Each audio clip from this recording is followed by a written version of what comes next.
विद्यार्थी मित्रांनो, मागील व्हिडिओमध्ये आपण प्राकृतिक भूगोलाचा अर्थ समजून घेतलेला आहे। या व्हिडिओमध्ये मी तुम्हाला प्राकृतिक भूगोल या शाखेच्या ज्या व्याख्या आहेत त्या व्याख्यांविषयी सविस्तर विवेचन हे करणार आहे। Definition of the physical geography असं याला म्हटलेलं आहे।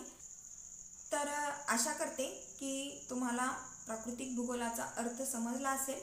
तर चला पाहूया प्राकृतिक भूगोल म्हणजे नेमकं काय आणि प्राकृतिक भूगोलाच्या व्याख्या कशा पद्धतीने केलेल्या आहेत आणि जरी व्याख्या वेगवेगळ्या असतील तरी सगळ्यांचा अर्थ एकमेकांशी कशा पद्धतीने संलग्नित आहे, कशा पद्धतीने एकमेकांशी त्यांचा सहसंबंध आहे हे आपण यामध्ये पाहणार आहोत। विद्यार्थी मित्रांनो, आपण मागील व्हिडिओमध्ये प्राकृतिक भूगोलाचा जो अर्थ आहे तो अर्थ चांगल्या पद्धतीने समजून घेतलेला आहे। आता या व्हिडिओमध्ये आपण पाहणार आहोत की प्राकृतिक भूगोलाच्या नेमक्या व्याख्या काय आहेत। बरोबर, या ठिकाणी मी तुम्हाला बघा 3 ते 4 व्याख्या लिहिलेल्या आहेत, पण त्या व्याख्यांचं सुद्धा विश्लेषण मी या ठिकाणी तुम्हाला करणार आहे। एक पहिली जी व्याख्या आहे त्यामध्ये बघा, पृथ्वी व नैसर्गिक घटकांची उत्पत्ती व वितरण यांचे अध्ययन करणारी शाखा म्हणजे प्राकृतिक भूगोल असं म्हटलेलं आहे आपण। आता ज्यावेळी मी तुम्हाला प्राकृतिक भूगोलाचा अर्थ सांगितला त्यावेळी तुम्ही लक्षात घ्या की प्राकृतिक भूगोल म्हणजेच निसर्गनिर्मित असणारे जे घटक आहेत, पृथ्वीची उत्पत्ती कशी झाली इथून ते त्या पृथ्वीवरती असणाऱ्या नैसर्गिक म्हणजे प्रत्येक नैसर्गिक घटकाची उत्पत्ती कशी झाली आणि त्याचं असणारं वितरण म्हणजे काय, कमी अधिकपणा। बरोबर, काही ठिकाणी एखादा घटक, आता पाण्याचंच उदाहरण घेऊया आपण, की काही ठिकाणी पाणी खूप जास्त आढळतं तर काही ठिकाणी खूप कमी आढळतं। बरोबर, काही ठिकाणी मध्यम स्वरूपाचं असते। हे कमी अधिक मध्यम म्हणजे वितरण, हा जो पॉईंट आहे हा आपण या ठिकाणी लक्षात घ्यायचा आहे। म्हणून पृथ्वीवरती असणारे सगळे घटक हे सगळीकडेच एकसारखे असत नाहीत। एखाद्या ठिकाणी एखादा भाग आढळतो तर दुसऱ्या ठिकाणी दुसरा भाग आढळत नाही, हेही आपण लक्षात घ्यायचं आहे। आता समुद्र किनारपट्टी म्हटलं की समुद्र हा त्याच ठिकाणी आढळणार। बरोबर, कोकण किनारपट्टी ज्या ठिकाणी आहे त्याच ठिकाणी तो आढळणार।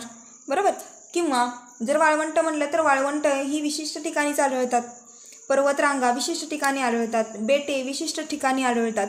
म्हणजे असणारे जे नैसर्गिक घटक आहेत ते नैसर्गिक घटक, त्या नैसर्गिक घटकांची उत्पत्ती कशी झाली, त्यांचं वितरण कसं आहे आणि त्यांचा असणारा परिणाम हा पृथ्वीवरती काय होतोय किंवा पृथ्वीवरती असणारे हे नैसर्गिक घटक कशा पद्धतीने निर्माण झालेत, या सगळ्यांच्या अनुषंगानं अभ्यास करणारं जे शास्त्र आहे त्याला म्हटलेलं आहे प्राकृतिक भूगोल। असा एक पॉईंट या ठिकाणी व्याख्येच्या अनुषंगानं आपण पाहिलेला आहे। दुसरी जी एक व्याख्या आहे बघा, ती आहे बघा की निरनिराळ्या नैसर्गिक विज्ञान शाखांचा एकत्रित अभ्यास करणारी शाखा म्हणजे प्राकृतिक भूगोल। आता आपण ज्यावेळी प्राकृतिक भूगोलाचा अर्थ पाहिलेला आहे त्यावेळी आपण म्हटलेलं आहे की प्राकृतिक भूगोल ही विविध नैसर्गिक विज्ञान शाखांचा एकत्रित अभ्यास करणारं भाग आहे, की विविध नैसर्गिक घटक तिथं एकत्रित अभ्यासले जातात। त्यामुळं आपण या ठिकाणी व्याख्या करतोय की निरनिराळ्या नैसर्गिक विज्ञान शाखांचा एकत्रित अभ्यास करणारी शास्त्र किंवा एकत्रित अभ्यास करणारी शाखा म्हणजे प्राकृतिक भूगोल। हा एक पॉईंट आपण या ठिकाणी लक्षात घ्यायचा आहे। पण यातला एक शब्द आहे बघा की विज्ञान। बरोबर, आता तुम्हाला असं वाटू शकतं की जिओग्राफी हा आर्ट्सकडचा सब्जेक्ट आहे आणि इथं विज्ञान हा शब्द कसा काय वापरला गेलेला आहे। तर विज्ञान म्हणजे काय असतं बाळांनो? विज्ञान म्हणजे जे आहे ते प्रूफ करून सांगायचं, जे तुम्ही बोलताय ते प्रूफ करून सांगणं म्हणजे विज्ञान आहे। बरोबर, आणि भूगोलामध्ये प्रत्येक गोष्ट हे प्रूफ करून सांगितली जाते। मी फक्त असं म्हणू शकत नाही की ही गोष्ट आहे।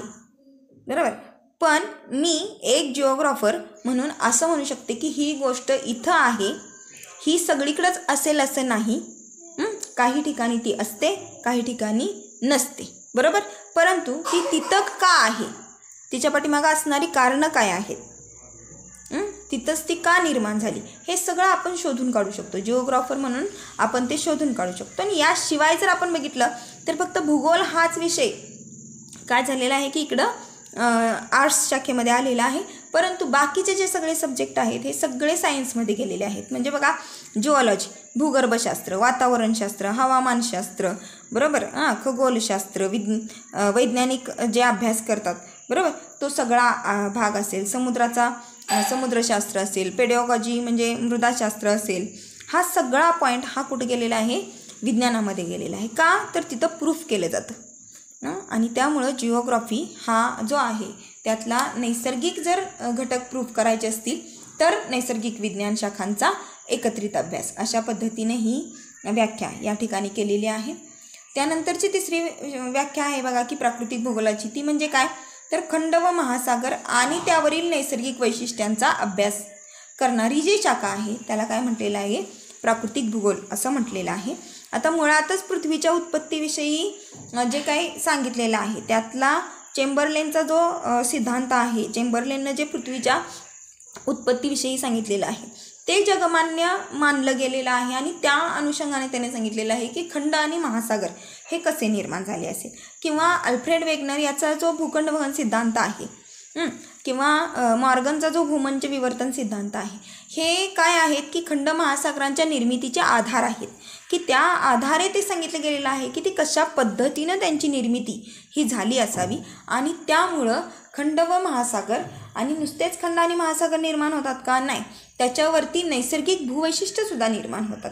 बरं, खंड म्हणजे काय तर पर्वत, पठारं, मैदानं ही जी भूवैशिष्ट्ये आहेत ह्या भूवैशिष्ट्यांचा अभ्यास म्हणजे खंडभाग आहे. आणि महासागर म्हणजे वेगवेगळे समुद्र असतील, उपसागर असतील, महासागर असतील यांचा अभ्यास हा आपण त्यामध्ये करतो. आणि त्यामुळं वेगनरनं सुद्धा बघा सांगितलेलं आहे की सप्तखंड पृथ्वीची निर्मिती आणि त्यामध्ये सुद्धा त्यानं वेगवेगळे पुरावे हे दिलेले आहेत. म्हणजे हाऊ, व्हॉट, वेअर, व्हेन हे जे डब्ल्यूज आहेत या डब्ल्यूजचा अभ्यास हा शास्त्रीय दृष्टिकोनातून केला जातो आणि तो अभ्यास भूगोलामध्ये केला जातो. आणि त्यामुळं प्राकृतिक भूगोलामध्ये खंड आणि महासागरांचा अभ्यास करताना किंवा त्यावरील असणारी जी वैशिष्ट्ये आहेत जे निसर्ग निर्मित आहेत त्यांचा अभ्यास करणारी जी शाखा आहे त्या शाखेला काय म्हटलेलं आहे प्राकृतिक भूगोल असं म्हटलेलं आहे. आणि याशिवाय एक चौथी व्याख्या आहे बघा की भौगोलिक घटकांचा अभ्यास. आता साधा आहे की निसर्गनिर्मित घटक म्हणजेच प्राकृतिक घटक म्हणजेच भौगोलिक घटक. म्हणजे नैसर्गिक, प्राकृतिक आणि भौगोलिक ह्या तिन्हीचा एकमेकांना काय आहे समानार्थी शब्द आहे. बरोबर, समानार्थी शब्द जसं की आई, माय, जननी, माता कसं एकमेकाला समानार्थी शब्द आहेत त्या पद्धतीनं प्राकृतिकचाच अर्थ आहे भौगोलिक आणि भौगोलिकचाच अर्थ आहे नैसर्गिक. त्यामुळं भौगोलिक घटकांचा, नैसर्गिक घटकांचा अभ्यास करणारी शाखा म्हणजे प्राकृतिक भूगोल. आता हे ज्यावेळी आपण बघतो आता मी भूगर्भ तर मी तुम्हाला म्हटलं की भूगर्भाचा आपण अभ्यास करतो. म्हणजे भूगर्भाची किंवा पृथ्वीच्या अंतरंगाची कशा पद्धतीनं मांडणी असावी किंवा कशा पद्धतीनं तो म्हणजे पृथ्वीचं जे अंतरंग आहे ते कशा पद्धतीनं आहे.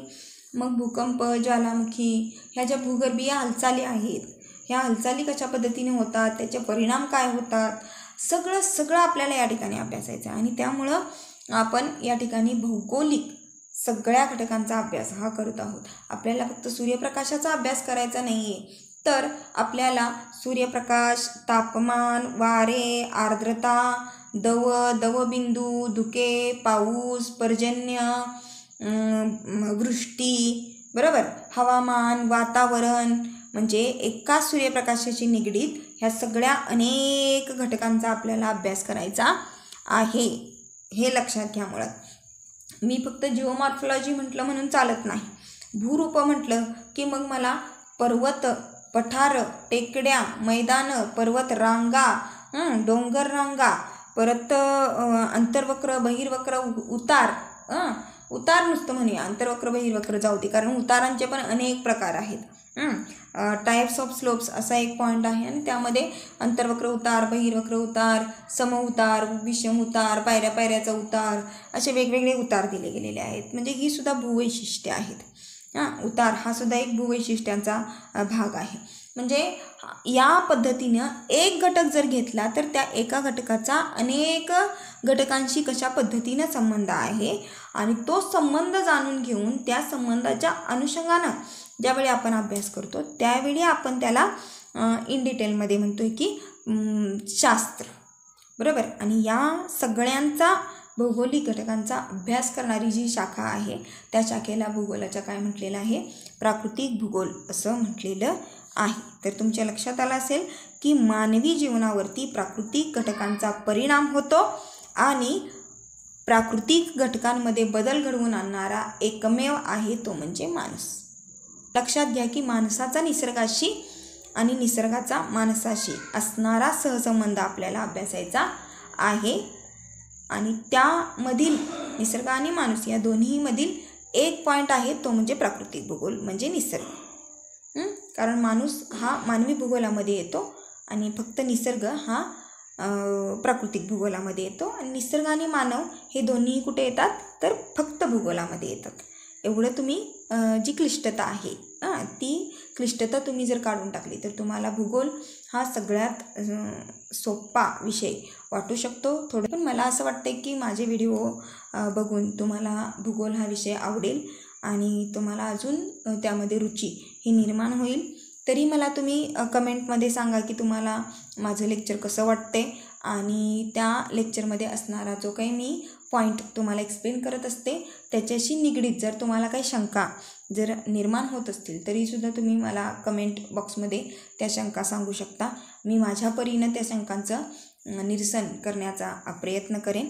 तर प्राकृतिक भूगोलाचा अर्थ जसा तुम्हाला समजला तशीच प्राकृतिक भूगोलाची व्याख्याही तुमच्या चांगल्या पद्धतीनं लक्षात आली असेल अशी आशा करते आणि